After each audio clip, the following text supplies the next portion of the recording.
Okay, I'm Harold from Germany and the Philippines. Hey, Harold from Germany and the Philippines. And I have a very mundane question. When reading... A very what question? Mundane. Mundane. Yeah. The bathroom is right around the corner. Just go down the hall.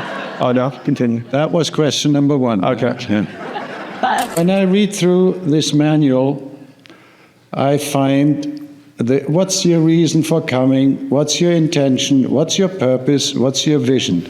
What's the difference? Are you saying, like, who cares, or are you asking what is the difference between those words? Four sections. Those different words. Okay. So I can tell you're probably an engineer or something like that. Everything's got to fit on the periodic table, and that's okay. And so that's part of your life code. You've developed that from an early on age of needing to know you were safe and have control and be able to manage and control your life.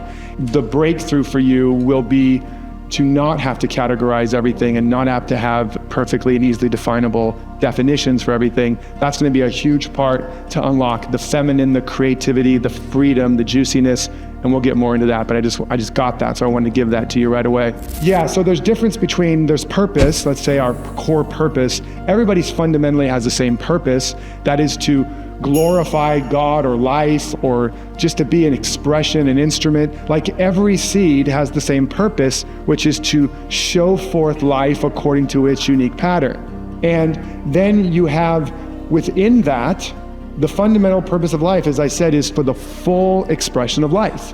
From glory to glory, world without end, wonders without end, all seed ideas fulfilled. Within that, we have our unique mission. Like, my mission is to be a daffodil, my mission is to be a rose.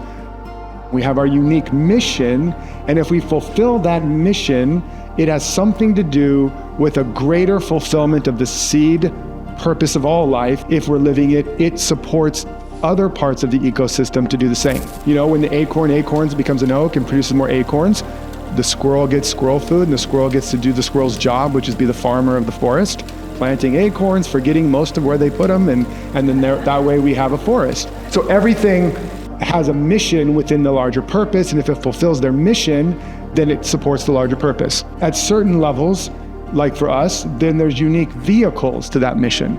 My mission is in part to awaken people to who and what they really are and inspire them to live their purpose so that we can create a world that works for all, an ecosystem of conscious humanity that flourishes. Now, within that, my unique vehicles to that, which is like, let's say coaching or teaching or writing or making movies or singing, those are vehicles. And then the vision is when you kind of put all that together. So intentions are kind of like rudders, right? They steer the energy, they steer the focus, right? They help you get in touch with your desire, and then you get to set that intention, that direction. Think of intention like a direction. And because energy flows where your attention and intention goes, then that intention becomes like a rudder that you make a decision, which means to cut away from all other intentions, all other focuses, or in quantum physics, you take the superpositionality, which means it's both a wave and an atom and nothing, it's everywhere and nowhere. Through intention, you collapse that wave form or that superposition into a particle of potential. So that's another way to look at it for you scientists and people that like to geek out on that kind of stuff, because there's infinite potential according to a unique pattern. But even with your unique pattern, there's still infinite possibilities. There's infinite organizing potential. There's not just 1 or 10 ways that you can be fulfilled. There's literally infinite organizing potential. That's why it's the height of arrogance, hubris, ignorance to think we actually have a clue how it should unfold. Can you see? As it says in Job, when all Job's life goes to hell and he's like complaining to God, and God's like, were you there when I laid the foundation of the earth? Back away, Sonny. You don't know what's going on here. There's a much bigger picture going on. That's also why we're looking at your life now from a bigger perspective to get a glimpse, if only a little bit, of the larger idea. Ultimately, we're not supposed to be judging good and bad, right and wrong. That's not our job, and we have no effing possible way to know. We do have a direction to know what's the truth and our emotional or feeling tone that can guide us, but we can't know what this action will lead to. Like the parable of the Zen farmer and his son. He's out there training the horses and the horses all get away. The neighbor's like, oh, clearly you have been cursed. Something, the gods are not looking upon you. And the Zen farmer goes, maybe so, maybe not. And then a couple days later, the horses that got loose come back with a whole bunch of other wild stallions. Now they got a whole stable full.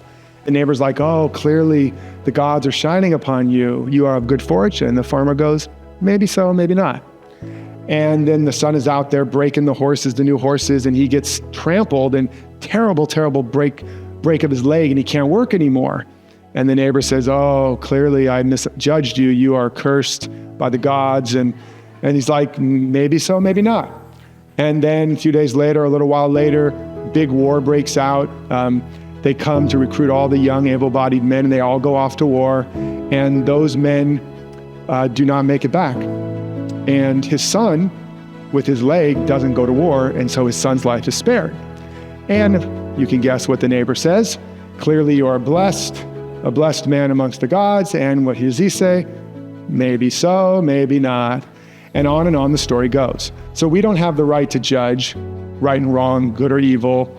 There really isn't such a thing as good and evil. There's only good, there's only one, and it's unfolding in a myriad of ways, but we have a perception of separation, and then that produces our crazy patterns. But as you're seeing, even then, because there really is only one thing unfolding, one grand idea, even that appears to be a human aberration is really a spiritual aspiration.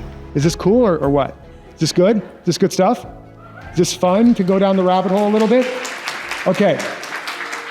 I mean, if it's not, say, can you shut up about that stuff and let's just get back to whatever. But some people find it interesting, and it opens your perspective.